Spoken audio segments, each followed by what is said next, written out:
नमस्कार दोस्तों, प्रयास क्लासेस के डिजिटल प्लेटफॉर्म में आपका हार्दिक स्वागत है, हार्दिक अभिनंदन है। मैं हूं सुनील और आज हम जो जैसा कि आप बोर्ड पे देख रहे हो कि आज हम बात करने वाले हैं कंप्यूटर के बारे में।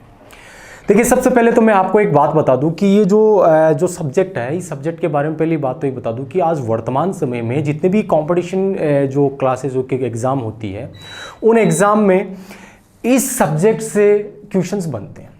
कई एग्जाम तो ऐसे हैं जिनमें सेपरेट इनका पोर्शन बना रखा है, जैसे आपका पटवार का है, चाहे राजस्थान पुलिस है, चाहे आपकी ग्राम सेवक है, चाहे जूनियर अकाउंटेंट है, सब में इनका सेपरेट पोर्शन बना रखा है। बाकी आपके आरएस लेवल तक के जो एग्जाम होते हैं वहाँ पे भी इनके क्वेश्चंस देखने को मिलते हैं। देखने को वाजिब सी बात है भाई, क्यों देखने को मिलते हैं?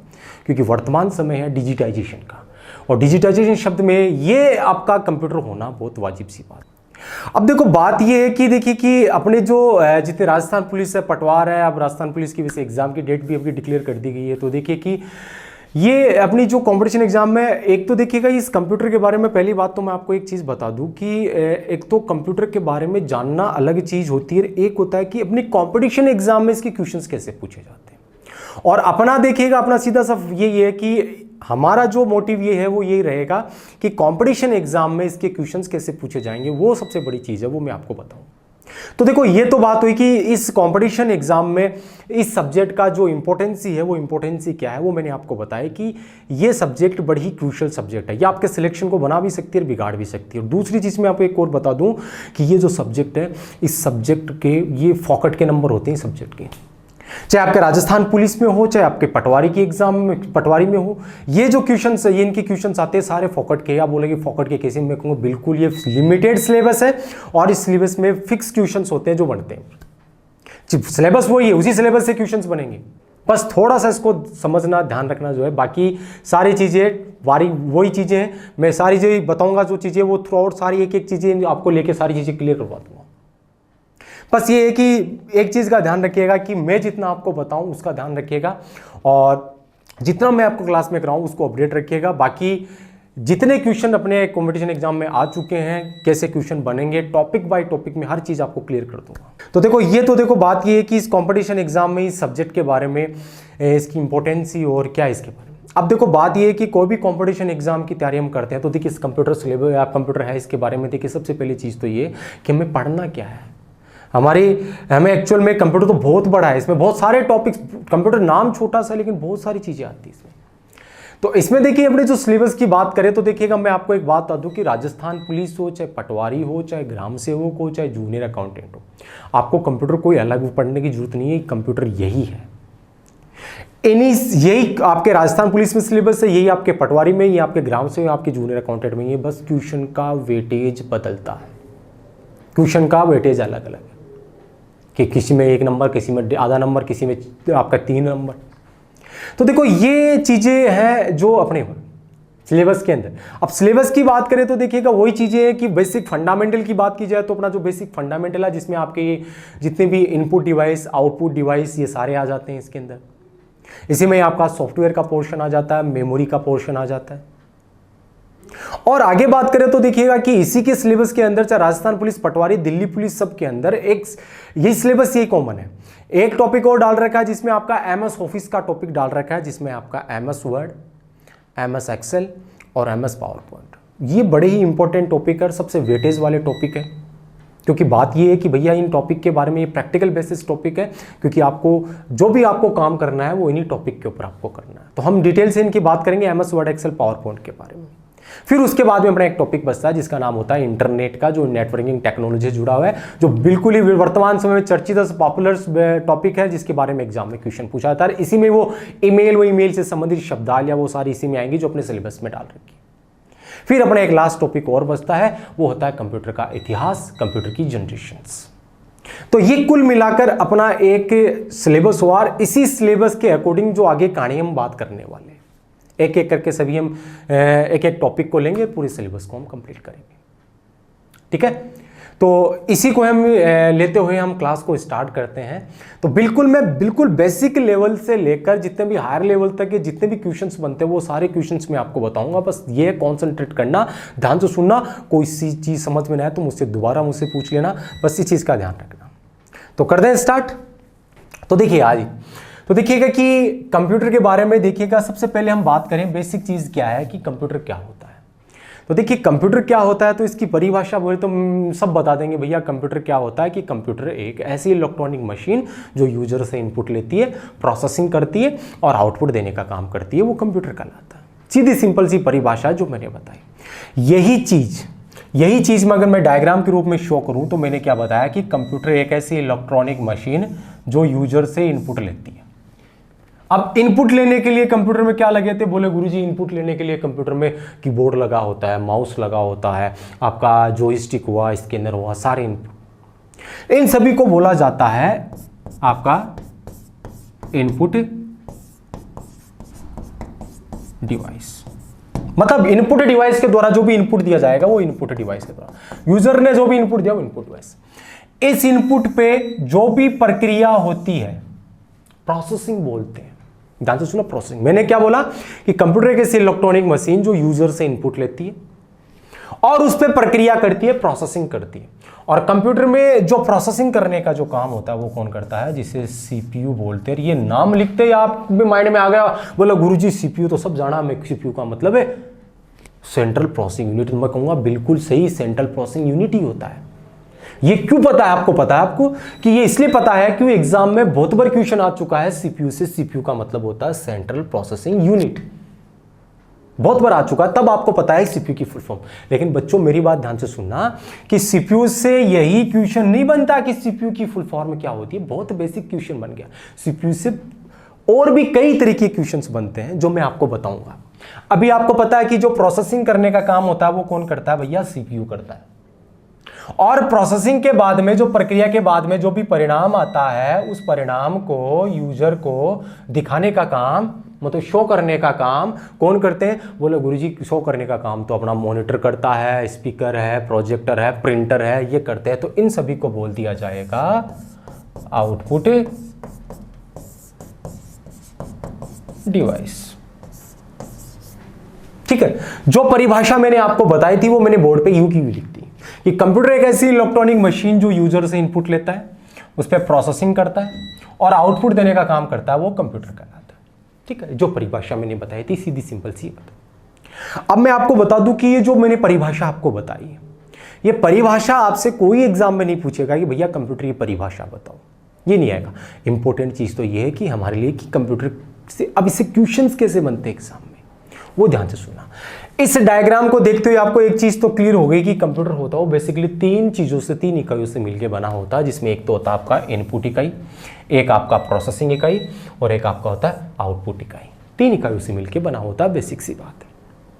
अब बात करें कि तीन इकाइयों से मिलकर बना होता है, यहाँ पे एक बात पता कर लिए। आगे हम बात करें तो देखिएगा कि कंप्यूटर हम पढ़ रहे हैं, तो कंप्यूटर के बारे में एक बात पता होनी चाहिए कि कंप्यूटर होता है, उस कंप्यूटर का जो मूलभूत सिद्धांत होता है, कंसेप्ट होता है, वो क्या होता है। एक्चुअल में हम कंप्यूटर को क्यों यूज करते हैं, क्यों प्रयोग करते हैं, किस लिए यूज करते हैं, किस पर्पज से यूज करते हैं, क्या सिद्धांत होता है। मैं ये बात क्यों बता रहा हूं कि सबसे बेसिक, देखिए मैं अभी कुछ बेसिक सी बातें बता रहा हूं, हम एक एक टॉपिक लेंगे, मैं फंडामेंटल बेसिक चीजें बता रहा हूं। यहां से हम स्टार्ट करेंगे अपर लेवल तक की सारी चीजें मैं बताऊं। मैं यहां से कंप्यूटर से जुड़ी छोटी छोटी चीजों को लेते हुए आगे बढ़ेंगे हम, ठीक है ना। तो यहां पे मैं आपको बता रहा हूं कि कंप्यूटर होता है, उसका मूलभूत सिद्धांत क्या होता है, कंसेप्ट क्या होता है। तो सिद्धांत की बात की जाए, कंप्यूटर का जो मूलभूत सिद्धांत होता है वो क्या होता है। तो इस चीज को जानने के लिए यहां पर मैं आपको एक चीज बताऊंगा, वो ये है कि यहां पे तीन शब्द होते हैं। एक तो होता है आपका रॉ डेटा, एक तो होता है रॉ डेटा, ठीक है। अब बोलेंगे सर ये इंग्लिश में लिख दिया रॉ डेटा, रॉ डेटा क्या होता है। मैं बताऊंगा मेरे भाई रॉ डेटा क्या होता है। एक होता है आपका प्रोसेसिंग, एक क्या होता है प्रोसेसिंग, और एक होता है आपका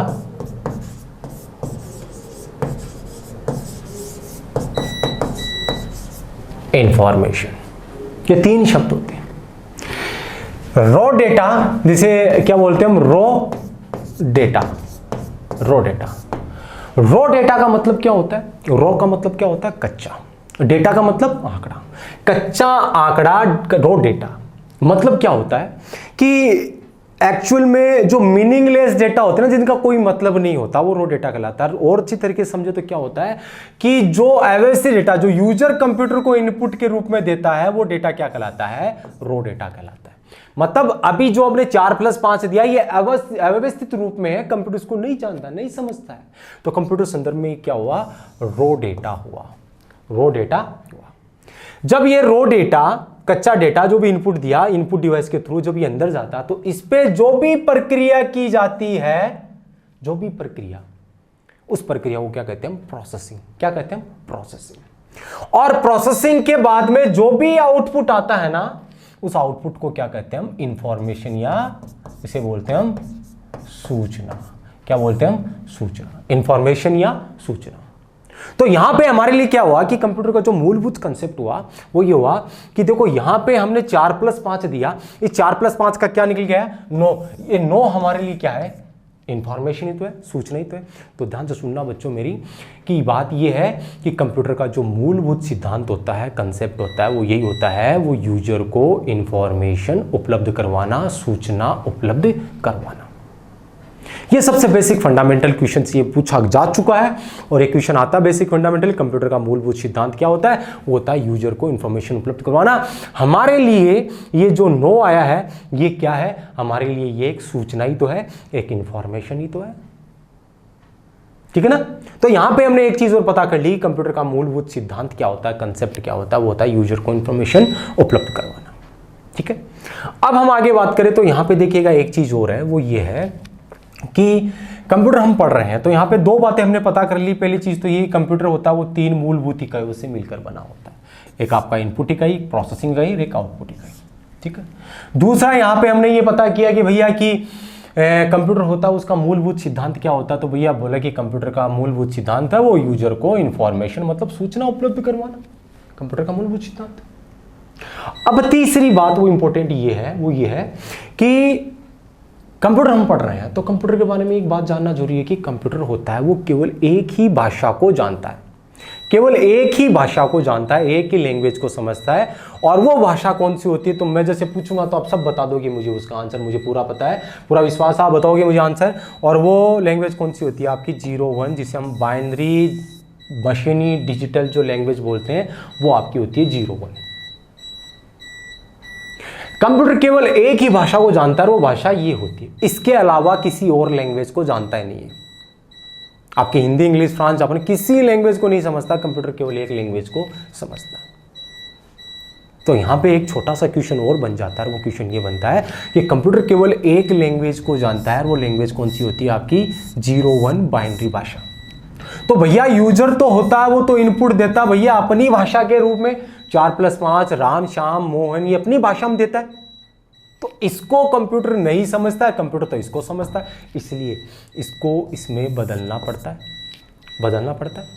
जब बदलने की बात आए, जब बदलने की बात आए तो बदलने का काम करता कौन है? अब मैं ये क्वेश्चन में आप पूछूं कि भाई यूजर होता है वो, कंप्यूटर होता है वो केवल एक ही भाषा समझता है, वो होती है 0-1, इसके अलावा और किसी भाषा को नहीं जानता, इसलिए यूजर जो देता है अपनी भाषा में, तो यूजर द्वारा दिए गए इनपुट को इसमें बदलना पड़ता है।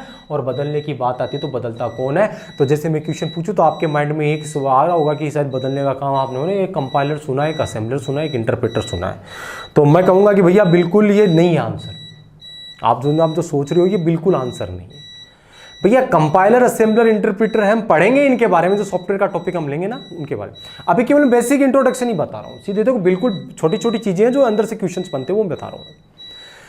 हम सॉफ्टवेयर के टॉपिक पढ़ेंगे, कंपाइलर, असेंबलर, इंटरप्रेटर, जिनके बारे में हम बात करेंगे, ये उनका आंसर नहीं है, ये इनका प्रयोग एक स्पेसिफिक लैंग्वेज में किया जाता है। आपने लैंग्वेज सुनी C++, जावा, कोबोल, फोर्ट्रॉन, ये होती है भैया। इन लैंग्वेज को लैंग्वेज ट्रांसलेटर कहा जाता है, जो एक भाषा को दूसरी भाषा में बदल देते हैं, एक उच्च स्तरीय भाषा को निम्न स्तरीय भाषा। मैं तो यहाँ पे क्वेश्चन पूछ रहा हूँ कि यूजर द्वारा दिए गए इनपुट को इस 0-1 में बदलने का काम कौन करता है? तो इनमें बदलने की बात करें तो देखिएगा बात यह है कि सीधी सिंपल सी बात है, कौन करता है? तो पहले तो ये है कि यूजर जो भी कंप्यूटर को इनपुट देता है, वो इनपुट किसके द्वारा देता है? यूजर कंप्यूटर को जो भी इनपुट देता है वो किसके द्वारा देता है? तो बोले कि सर इनपुट डिवाइस के द्वारा देता है। किसके द्वारा देता है? इनपुट डिवाइस के द्वारा देता है। तो इनपुट डिवाइस के बारे में आपने एक ही बात पता की है कि इनपुट डिवाइस वे डिवाइस जो यूजर से इनपुट लेते हैं, इनपुट डिवाइस वे डिवाइस जो यूजर से इनपुट लेते हैं।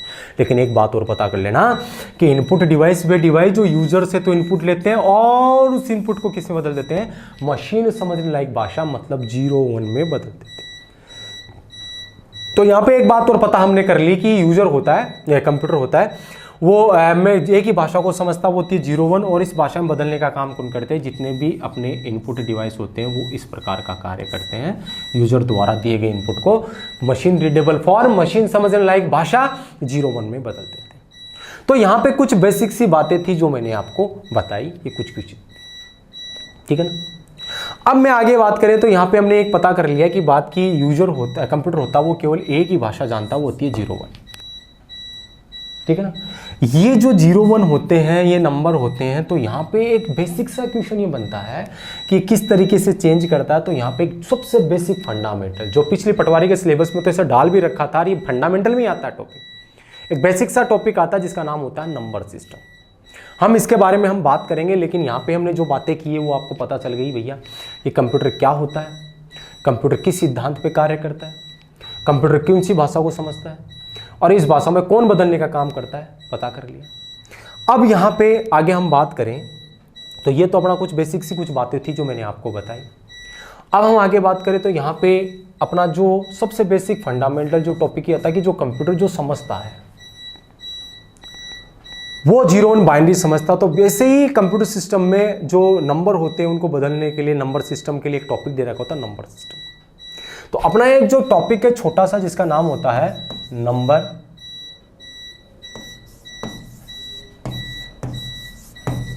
सिस्टम, संख्या पद्धति, नंबर सिस्टम। कोई ज्यादा क्वेश्चन नहीं बनता, छोटा सा क्वेश्चन है। मैं बेसिक सी बातें कर रहा हूं यहाँ पे कि इनसे नंबर सिस्टम से छोटा सा क्वेश्चन बनता है कि नंबर सिस्टम क्या होता है, कितने प्रकार के होते हैं, इनसे छोटे छोटे क्वेश्चन बनते हैं जो मैं आपको बताऊंगा, ध्यान से सुनना। पहले तो मैं बता दूं कि नंबर सिस्टम कौन कौन से होते हैं। तो बेसिकली मैं आपको बता दूं कि जो नंबर सिस्टम होते हैं कंप्यूटर सिस्टम में वो 4 तरीके के नंबर सिस्टम होते हैं, जिसमें पहला तो होता है, इसे बोला जाता है बाइनरी। बाइनरी दूसरा होता है आपका डेसिमल, तीसरा होता है ऑक्टल और चौथा होता है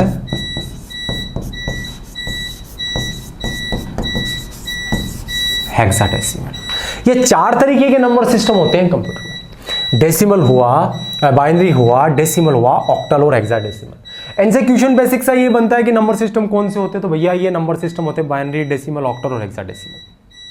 दूसरा इनमें देखिएगा कि बाइनरी होती है उनमें डिजिट्स होती है, डेसिमल में डिजिट्स होती है, ऑक्टल में भी डिजिट्स होती है, हेक्साडेसिमल में डिजिट होती है। डिजिट्स की बात करें तो देखिएगा बाइनरी होती है उसमें 2 ही डिजिट्स होती है, वो कौन सी होती है, एक तो 0 और एक 1। डेसिमल संख्या होती है में आपकी डिजिट होती है वो 0 से लेकर 9 तक। ऑक्टल संख्या होती है उनमें डिजिट्स होती है 0 से लेकर 7 तक। और हेक्साडेसिमल संख्या होती है उनमें डिजिट्स होती है 0 से लेकर F तक। अब आप बोलोगे गुरुजी ये F का क्या सिस्टम आ गया, F क्या होता है भाई, ये तो सारे नंबर चल रहे थे 0-1, ये डेसिमल 0 से 9, ऑक्टल 0 से 7 और हेक्साडेसिमल 0 से 16, 0 से F तक। ये F का मतलब क्या होता है भाई, तो F का मतलब क्या होता है कि देखिए 0 से लेकर 9 तक तो डिजिट्स होती है, सब जानते हैं, होती है ना। कभी 10 की, 11 की, 12 की देखिए क्या, वैसे हेक्साडेसिमल मतलब 16। तो ये एक्चुअल में संख्या होती है 0 से लेकर 15, 0 से लेकर 15। लेकिन ये 10, 11, 12, 13, 14 और 15 को डिजिट्स के रूप में ना लिखकर इनके लिए कोड बनाया होता है, जहां पर जो A होता है उस A के लिए क्या है 10, B के लिए 11, C के लिए 12, D के लिए 13, E के लिए 14 और F के लिए 15। मतलब 0 से 15, मतलब 15 को क्या लिखेंगे हम F। तो देखिए ये यहाँ पे ये क्वेश्चन ही पूछा गया था कि एग्जाम में कि जो हेक्साडेसिमल संख्याएं होती है उस हेक्साडेसिमल संख्या में कितने कोड होते हैं? तो हेक्साडेसिमल संख्या भैया 6 कोड होते हैं। डिजिट्स तो कुल 16 डिजिट्स हो गई, लेकिन कोड कितने हो गए? 6 कोड हो गए। इसमें ABCDEF तक कोड हो गए। 10 11 12 13 14 15 को हम ABCDEF के रूप में लिखा जाएगा। ठीक है, अब आगे बात करें तो देखिएगा यहाँ पे हमने ये पता कर लिया नंबर सिस्टम में ये चीजें होती है। अब दूसरा चीज यहाँ पे क्वेश्चन ये बनता है, वो ये है कि जितने भी नंबर सिस्टम होते हैं ना, इनकी पहचान के लिए इनको एक बेस नंबर दिया होता है, आधार। और आधार की बात करें तो देखिएगा कि आधार क्या होता है कि जितनी इनमें डिजिट्स होती है ना, जितनी इनमें डिजिट्स होती है वो उनका आधार नंबर होता है। बाइनरी होता है, उस बाइनरी में कितनी डिजिट्स होती है? तो बोले बाइनरी में सर 2 डिजिट्स होती है, 0 और 1। केवल 2 ही डिजिट्स होती है, 0 और 1। तो बाइनरी में कितनी डिजिट? 2 डिजिट। तो बाइनरी का आधार क्या होगा? 2। बाइनरी का आधार क्या होगा? 2 होगा। बाइनरी में 2 डिजिट्स होती है। डेसिमल संख्या होती है वो होती है 10, जिसमें डिजिट्स कितनी होती है? 0 से 9 टोटल डिजिट। बोलोगे टोटल डिजिट तो सर 10 हो गई, तो आधार क्या होगा? 10। ऑक्टल संख्या 0 से 7 टोटल डिजिट कितनी? 8, तो आधार कितना हो गया? 8। हेक्साडेसिमल संख्या बोले 16, 0 से F का मतलब 0 से 15, 0 से 15 का मतलब कितनी डिजिट? टोटल 16, तो आधार कितना होता है? 16। और ध्यान से सुनना, ये क्वेश्चन ही पूछा जा चुका है कि इनके आधार नंबर से लेकर भी क्वेश्चंस पूछे जाते हैं।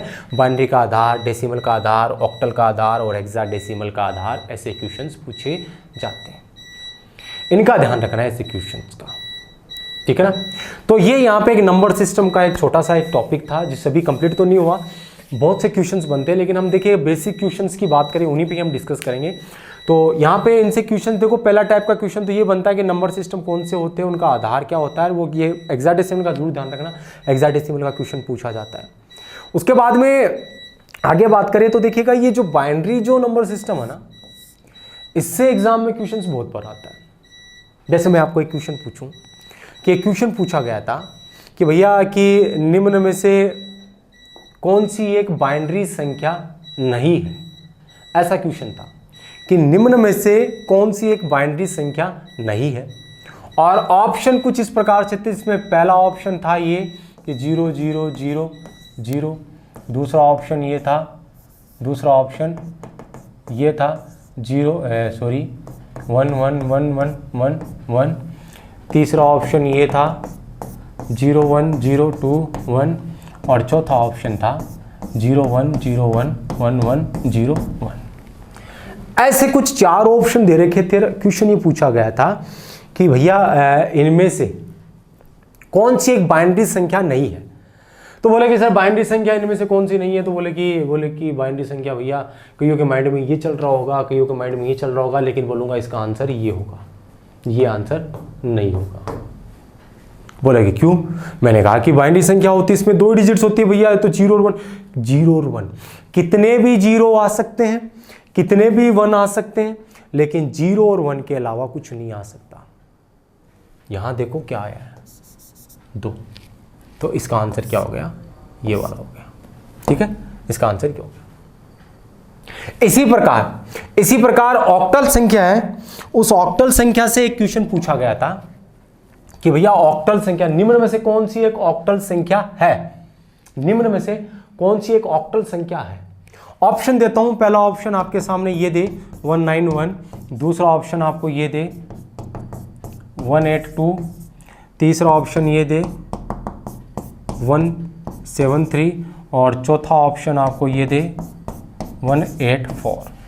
ये आपको देर पूछे कि इनमें से कौन सी ऑक्टल संख्या है। देखो बच्चों, एक ध्यान रखना इस बात का, ये एग्जाम में ये नहीं है ऐसे शब्द आते हैं ना, ये बड़े कन्फ्यूजन पैदा करते हैं। तो सबसे पहली चीज़ तो ये है कि देखो तैयारी सब करते हैं, ये 2 घंटे में आपका ये जो इन भाषाओं को पकड़ लेता है ना, ये है या नहीं है, तो वही एक्चुअल में आगे निकल जाता है। और ये क्वेश्चन पूछ लेता है नहीं है, यहाँ पे पूछा गया था नहीं है बाइनरी संख्या नहीं है, यहाँ पूछ ली कौन सी ऑक्टल संख्या है।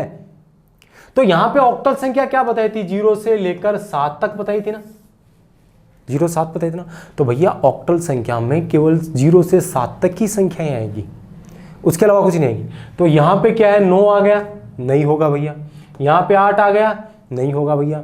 यहां पे 8 है, नहीं होगा। यहां पे 0 से 7 के बीच में संख्या ना सारी, तो भैया ये इसका आंसर आ जाएगा। तो ऐसे छोटे छोटे बेसिक से क्वेश्चन बनते हैं जो एग्जाम में पूछे जाते हैं, जो मैंने आपको बताया कि कौन सी ऑक्टल संख्या होती है और कौन सी बाइनरी संख्या होती है। इस प्रकार से क्वेश्चंस पूछ लिए जाते हैं, ठीक है ना। अब आगे बात करें तो देखिएगा कि ये जो नंबर सिस्टम मैंने आपको बताए हैं, ये वाले नंबर सिस्टम है। इन नंबर सिस्टम की बात करें तो देखिएगा कि इनसे एक छोटा सा क्वेश्चन और पूछा जाता है, वो भी मैं बता देता हूँ यहीं पे। वो ये होता है कि इनके कन्वर्जन होते हैं, कन्वर्जन, सबके कन्वर्जन होते हैं। वैसे बता दूं कि इनके कन्वर्जन टोटल मिला के 12 24 कन्वर्जन होते हैं, क्योंकि इंटीजर पार्ट के फंक्शन पॉइंटों के भी होते हैं। 12 24 कन्वर्जन होते हैं, लेकिन चॉइस कन्वर्जन की बात नहीं करेंगे। हमारे एग्जाम के जो सिलेबस के अनुसार बात करें तो बेसिक सा क्वेश्चन बनता है आपका डेसिमल और बाइनरी से ही, डेसिमल से और बाइनरी से ही, डेसिमल से और बाइनरी से ही क्वेश्चन पूछा जाता है इनके कन्वर्जन। बाकी सबके कन्वर्जन होते हैं, हम बात नहीं करेंगे ज़्यादा, क्योंकि भैया अपने सिलेबस में इन चीज़ें नोटिस में यह है भी नहीं। मैंने बता दिया टोटल 24 कॉम्बिनेशन बनते हैं, जिनमें केवल मैं आपको 2 ही कॉम्बिनेशन बताऊंगा, एक तो डेसिमल और बाइनरी, क्योंकि ये सिलेबस में पूछे जाते हैं, ठीक है ना। 2 समझ में आएंगे, बाकी तो अपने सारे उसी के अनुसार है, तो सारे उसी तरह आ जाएंगे, ठीक है। बाकी सारी भी हो जाएंगे, देखो ध्यान से सुनना। अब देखो आगे बात करें तो एग्जाम में एक छोटा सा क्वेश्चन और बनता है, वो ये बनता है कि आपको इस तरीके से कोई एक संख्या दे, मैं यहां पे एक संख्या ले लेता हूं ये, और इस तरीके से आपको पूछ ले, या आपको इस तरीके से संख्या दे,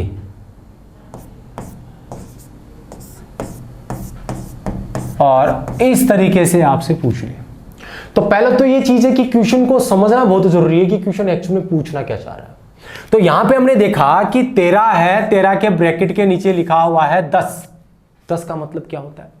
बोलो सर 10 का मतलब तो डेसिमल होता है, डेसिमल होता है। तो ये 13 क्या हुई? एक डेसिमल संख्या।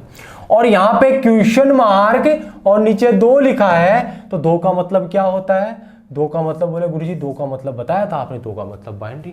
तो यहां पे क्वेश्चन बन गया कि 13 एक डेसिमल संख्या है, उसको किस में बदलना है? बोले सर बाइनरी में बदलना है। किससे बदलना है? बाइनरी। और यहां पे 10111 नीचे 2 लगा दिया, तो 2 का मतलब क्या होता है? 2 का मतलब बाइनरी। तो 2 का मतलब बाइनरी, तो ये संख्या एक बाइनरी। यहां पे क्वेश्चन मार्क नीचे 10, 10 का मतलब डेसिमल। तो क्वेश्चन बन गया कि एक बाइनरी संख्या को किस में बदलना है? डेसिमल संख्या में बदलना। तो बेसिक सा क्वेश्चन ये बन गया अपना। अब यहां पे इन दोनों क्वेश्चंस को सॉल्व में बताऊंगा कैसे सॉल्यूशन होता है। कि पहले इस ऊपर वाले क्वेश्चन का सॉल्यूशन करना हम सीखेंगे, ठीक है, फिर नीचे वाले क्वेश्चन का सॉल्यूशन करना सीखेंगे किस प्रकार से होता है। तो सबसे पहले हम बात कर लें ऊपर वाले क्वेश्चन का सॉल्यूशन करना, कि ऊपर वाले क्वेश्चन का सॉल्यूशन कैसे होता है। तो सबसे पहले हम बात करें कि किसी भी डेसिमल संख्या को बाइनरी में कैसे बदला जाता है। तो यहां पे पहले हम बात कर रहे थे कि पहले वाले क्वेश्चन में कि 13 एक डेसिमल संख्या है, उसको बाइनरी में कैसे बदला जाता है, ये जानता है। तो 13 एक डेसिमल संख्या है, उसको बाइनरी में बदलने के लिए क्या करेंगे? ध्यान से सुनना मेरी बात। वो ये है कि किसी भी डेसिमल संख्या को बाइनरी में बदलने के लिए बाइनरी का जो बेस होता है, आधार होता है, वो कितना होता है? बोलो गुरुजी बाइनरी का बेस आपका 2 होता है। तो 2 होता है, तो किसी भी डेसिमल संख्या को बाइनरी में बदलने के लिए उस डेसिमल संख्या में देंगे 2 का भाग। क्या करेंगे हम? 2 का भाग देंगे। 2 का भाग देंगे और जो भी शेषफल बचेगा, 2 का भाग देंगे और जो भी शेषफल बचेगा उस शेषफल को निकालेंगे। क्या काम करेंगे? भाग देंगे, शेषफल निकालेंगे। कैसे? तो देखो यहां पे कि 13 है, 13 को हम बाइनरी में बदलते तो 2 का भाग देंगे। तो 13 में 2 का भाग दिया, कितनी बार गया? बोले गुरुजी 6 बार गया। शेषफल कितना बचा? बोले 1 बार बचा। अरे समझ में तो आया ना क्या मैं क्या बता रहा हूं? एक्चुअल में यही चीजें हैं ये, कि 13 है, 13 में 2 का भाग दिया, 6 बार गया, शेषफल कितना बचा? 1 बचा। तो वही चीज मैंने यहां लिखी है कि शेषफल कितना बच गया? 1। भाग तब तक देना जब तक वो संख्या पूरी खाली ना हो जाए, 0 हो जाए। तो फिर 6 में देंगे भैया। 6 में 2 का भाग दिया, कितनी बार गया? 3 बार। कितना बचा? 0 बचा। 3 में 2 का भाग दिया, बोलो गुरुजी 1 बार गया, कितना बचा? 1 बचा। मैंने कहा जब तक भाग देना जब तक वो संख्या पूरी खाली ना हो जाए, 0 ना हो जाए। तो 1 में 2 का भाग देंगे। बोले गुरुजी 1 में 2 का भाग कैसे लगेगा? मैंने कहा नहीं लगा तो कोई बात नहीं, नहीं लगा तो कोई बात नहीं, क्योंकि ध्यान से सुन लेना, आप कोई भी नंबर ले लीजिएगा, कोई सा भी नंबर ले लीजिएगा, ये सिचुएशन लास्ट में जरूर आएगी। तो इस सिचुएशन का परमानेंट सॉल्यूशन है, इस एक को भी हम निकाल लेते, तो एक को निकालने के बाद यहाँ कुछ नहीं बचा ना। तो ये देखो ये संख्या ये 0 1 0 1 1 बाइनरी संख्या यही तो होती है 1 0 1 1, यही होती है ना। अब इनको लिखने का तरीका क्या होता है, वो नीचे से ऊपर की तरफ, तो आंसर आ जाएगा 1 1 0 1 और 2 लगा देंगे तो ये आपका हो जाएगा बाइनरी। ऐसे ही एक संख्या और लेता हूं मैं 23 है, तो यहाँ पे मैंने 2 का भाग दिया, बोले कितनी बार गया, बोले गुरुजी 11 बार गया, 11 दूनी 22 और कितना बचा 1। 11 में भाग देंगे, बोले गुरुजी 5 बार गया 1 बचा। 5 में 2 का भाग देंगे, बोले गुरुजी 2 बार गया 1 बचा। फिर 2 में देंगे, बोले कि 1 बार जाएगा और 0 बचेगा। कहीं तो बोले प्रोग्राम यही खत्म हो गया। मैंने कहा कि ये सिचुएशन लास्ट में जरूर आएगी, तो 2 में 2 का भाग देंगे, 1 बार तो जाएगा ना, और शेषफल कितना बचेगा 0 बचेगा। फिर 1 में 2 का भाग देंगे, बोलो गुरुजी इसमें नहीं जाएगा, तो नहीं जाएगा तो किसने कहा नहीं जाता, इसे 1 को भी निकाल लेते हैं, वही नीचे से ऊपर की तरफ, तो 1 0 1 1 1 नीचे लगा दिया 2, तो ये आपकी बाइनरी आ गई। एक संख्या और लेते हैं, जैसे मैंने लिया 101, इसको बदलते हैं। तो आपको पता है कि 101 में भाग देंगे, तो देखो बात ये है कि 101 में भाग देंगे 2 का। अब देखो कई एक समस्या ये भी आ रही है, कई सोच रहे भी हो रही कि सर भाग तो देंगे ठीक है, ये 0 कहाँ बचेगा और 1 कहाँ बचेगा, और ये भी बड़ी समस्या होती है। तो इस समस्या का जो समाधान है मैं आपको बताता हूँ, ध्यान से सुनना। आपने एक चीज नोटिस की होगी कि जो भी विषम संख्या है उस वहां तो 1 बचेगा, और जो भी सम संख्या है उसके आगे क्या बचेगा 0 बचेगा। चेक कर लो, यही हो रहा है खेल। जहां विषम संख्या है वहां 1 बच रहा, सम संख्या 3 विषम संख्या 1 बचेगा, 1 विषम संख्या तो 1 निकल गया। 23 विषम संख्या 1 बचेगा, 11 एक विषम संख्या 1 बचेगा, 5 एक विषम संख्या 1 बचेगा, 2 एक सम संख्या तो 0 बचेगा। और 2 का भाग देने का मतलब क्या होता है, आधा करना होता है। 2 का भाग देने का मतलब क्या होता है, आधा करना होता है। तो यहीं पे देखिएगा करते हैं कि जैसे 101 में 2 का भाग दिया, तो 101 में क्या होगा कि 101 क्या है, एक विषम संख्या, तो आपको पता 1 तो बचेगा ही बचेगा। अब बताया कि 101 में से 1 निकालने कितना बचा, 100 बचा ना। अब बोलते हैं कि 2 का भाग देने का मतलब आधा, 100 का आधा 50। 50 में 2 का भाग देंगे, 50 समय की विषम, बोला कि समय, तो समय तो 0 बचेगा भैया, और 50 का आधा 25। आप चेंज गए 25 क्या है भैया, बोले 25, बोलो गुरुजी 25 जो है 25 एक विषम संख्या, तो 1 तो निकालो फटाफट, 1 निकाल लिया, तो 25 में से 1 निकला, कितना बचा 24। बोले गुरुजी 24 का आधा, बोला 12। 12 एक समय विषम, बोला समय तो 0 बचेगा। 12 का आधा 6। 6 क्या एक समय विषम है, बोला सम संख्या, 6 का आधा 3। 3 क्या एक विषम है, समय, बोला कि विषम है तो 1 बचेगा। 3 का आधा 1, और 1 में 2 का भाग लेगा, तो वही सिचुएशन 1 को निकालेंगे, वही नीचे से ऊपर की तरफ, तो 1 1 1 0 0 1 0 1 और नीचे लगा दिया 2, तो ये इस तरीके से आंसर आ जाएगा। तो इस तरीके से हम किसी भी डेसिमल संख्या को बाइनरी में बदल सकते हैं, ठीक है ना। तो ये एक छोटा सा बेसिक सा क्वेश्चन बनता है कि किसी भी डेसिमल संख्या को बाइनरी में बदलने का तरीका। अब यहाँ पे बोलेंगे कि भाई गुरुजी बताया कि अब कोई बड़ी संख्या ले लें। जैसे मैं एक इंटेलिजेंस ब्यूरो की एक एग्जाम थी, उसमें क्वेश्चन पूछा गया था कि 567 एक डेसिमल संख्या है, 567 एक डेसिमल संख्या है, उसको बाइनरी बदलना है। तो 567 बहुत बड़ी संख्या, तो बोले गुरुजी यहाँ से प्रोग्राम स्टार्ट करेंगे और यहाँ तक चलेगा खेल, और यहाँ बहुत लंबा बढ़ जाएगा भैया, इसमें करने में टाइम भी लगेगा, कंपटीशन एग्जाम में टाइम का तो खेल होता है। बोला करें क्या, तो गुरुजी के पास एक समाधान और है, और वो क्या है, ये तो आपको समझ में आ गया खेल कि भैया कि 2 का भाग देंगे शेषफल को निकालेंगे, 2 का भाग देंगे शेषफल निकालेंगे, तब तक निकालें जब तक वो संख्या पूरी 0 ना हो जाए। एक तरीका और है जिसमें हम किसी भी डेसिमल को बाइनरी में बदल सकते हैं। वो तरीका मैं क्यों बताऊंगा, वो इसलिए बताऊंगा क्योंकि उस एक तरीके से ये वाला क्वेश्चन और ये वाला क्वेश्चन, दोनों क्वेश्चन एक तरीके से हो जाते हैं। जब दोनों क्वेश्चन एक तरीके से हो रहे हैं तो 2 अलग अलग तरीके पढ़ने की जरूरत क्या है, एक तरीके से पढ़ लेते हैं। वो तरीका क्या है, वो देखो ध्यान से सुनना। क्या है कि कोई भी शॉर्टकट तरीके को से करने से पहले उसको जानना बहुत ज़रूरी है कि वो एक्चुअल में थोड़ी सावधानियाँ रखनी ज़रूरी होती है, क्योंकि शॉर्ट में अगर एक बार समझ में आ गया तो फटाफट कर देंगे। अब सावधानी क्या है तो ध्यान से सुनना मेरी बात, कि सबसे पहले तो क्या आता है कि एक फॉर्मेट होता है। फॉर्मेट में लिख रहा हूँ, देखिएगा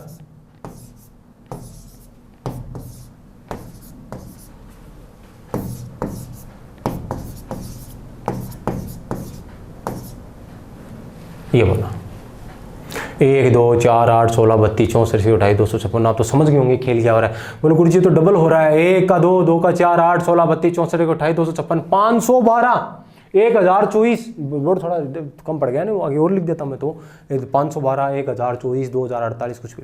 जितनी संख्या आपको चाहिए, जितनी बड़ी संख्या चाहिए उतनी आप आगे लिख सकते हो, लेकिन आपको छोटा है तो फिर छोटे से काम चला लो ना। ये फॉर्मेट है। अब मैंने बोला था कि भैया सावधानी रखना, बोलो गुरुजी इसमें क्या सावधानी रखनी है? मैंने कहा रखनी है भैया। रखनी क्या है, थोड़ा गौर करो कि मैंने लिखा कौन सी साइड से, इसको लिखा कौन सी साइड से। मैंने लिखा है इसको उल्टी साइड से ना, देखो उधर से हम लिखते हैं लेफ्ट टू राइट, मैंने राइट टू लेफ्ट लिखा है, राइट टू लेफ्ट लिखा ना। अब 1 2 4 8 16 32 64 28 256 512 ये लिखा है मैंने। अब इससे कैसे होगा कि देखिएगा कि मान लीजिएगा कि वो 13 है, इसको ही बदलना है बाइनरी में। तो सबसे पहले तो बात ये है कि कोई भी डेसिमल संख्या को बाइनरी में बदलने से पहले कुछ 2-3 बातें वो ध्यान से सुन लो। वो क्या है? पहली बात तो ये, किसी भी डेसिमल संख्या को बाइनरी में बदलने के लिए पहले तो उस डेसिमल संख्या की इस फॉर्मेट में रेंज देखते हैं। रेंज हमेशा उस डेसिमल संख्या से या तो होनी चाहिए छोटी है या होनी चाहिए बराबर। जहां रेंज है वहां 1 लगा दो। रेंज में से उस डेसिमल संख्या को घटा दो, घटाने के बाद कुछ बचता तो फिर से रेंज चेक करो। रेंज हमेशा उस डेसिमल संख्या से या तो होनी चाहिए छोटी या होनी चाहिए बराबर। जहां रेंज है वहां 1 लगा दो और उस डेसिमल संख्या में से रेंज को घटा दो। घटाने के बाद कुछ बचता तो ठीक है, नहीं बचता तो जहां 1 आ गया 1 ठीक है, जहां 1 नहीं वहां 0 डाल दो। आई थिंक अभी जो मैंने बात बोली होगी वो सबके ऊपर से निकल गई होगी। इससे बढ़िया प्रैक्टिकल कर लें। देखो क्या है कि 13 है, कि 13 की सबसे पहले रेंज देखते हैं कि 13 की रेंज क्या है। तो बोले गुरुजी 13 की रेंज हम देखते हैं। बोला कि छोटी या बराबर लेनी है, तो भैया 16 तो होगी नहीं 8 ही होगी। रेंज हमें छोटी है बराबर लेनी है, तो जहां रेंज है वहां 1 लगा दो और उस रेंज में से उस डेसिमल संख्या को घटा दो। तो 13 में से 8 गया, कितना बचा? बोला 5। बोलो गुरुजी 5 बच गया। बोला 5 की रेंज फिर से चेक कर लो। तो 5 की रेंज कहाँ चेक करेंगे? तो 5 की रेंज छोटी है बराबर होनी चाहिए, तो 5 की रेंज 4 तक आ रहा है। जहां रेंज है वहां 1 लगा दो और उस डेसिमल संख्या में से रेंज को घटा दो। तो 5 में से 4 गया, कितना बचा? 1 बचा। 1 की रेंज, बोले 1 की रेंज 1 पर मैंने कहा बराबर तो ले सकता है, ठीक है। 1 की रेंज 1, तो 1 में से 1 गया, 0 बचा। तो जहां 1 आ गया 1 ठीक है, जहां 1 नहीं 0 डाल दो। तो यहाँ 1 नहीं है तो वहां 0 डाल दो और ये आपकी बाइनरी हो गई 1 1 0 1। और आप जो नोटिस कर लीजिएगा, देखो 13 की जो बाइनरी है वो यही है 1 1 0 1, ठीक है। इसी प्रकार मैंने 23 लिया था। 23 की रेंज, बोलो 23 की रेंज चेक करते, बोलो गुरुजी 32 तो हो नहीं सकती, 32 तो बड़ा है, 23 छोटा ही लेना है, तो 16। 23 की रेंज 16। 23 में से 16 गए, ये ध्यान रखना बच्चों, घटाने में गड़बड़ी कर दी एक भी संख्या की तो पूरा खेल गड़बड़ हो जाएगा। 23 में 16 गया, बोलो गुरुजी 23 में 16 गया तो 7 बचता है।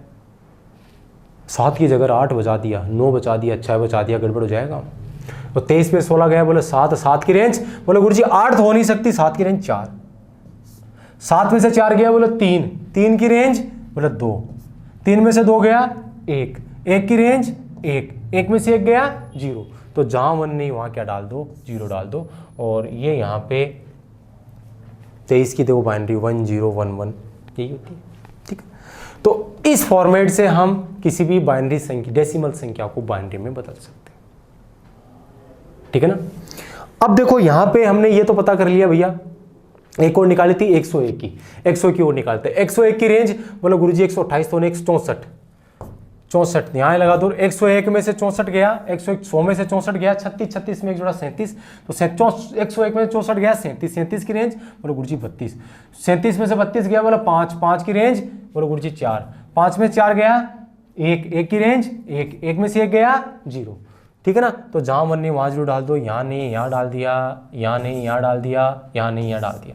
तो 1 1 0 0 1 0 1 अपनी 101 की बाइनरी यही आई थी, 1 1 0 0 1 0 1। तो इस तरीके से हम किसी भी बाइनरी संख्या को, डेसिमल संख्या को बाइनरी में बदल सकते हैं, ठीक है। अब यहाँ पे इस क्वेश्चन का इलाज करना तो हम सीख गए।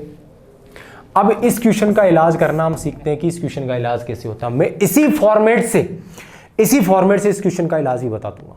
ठीक है ना।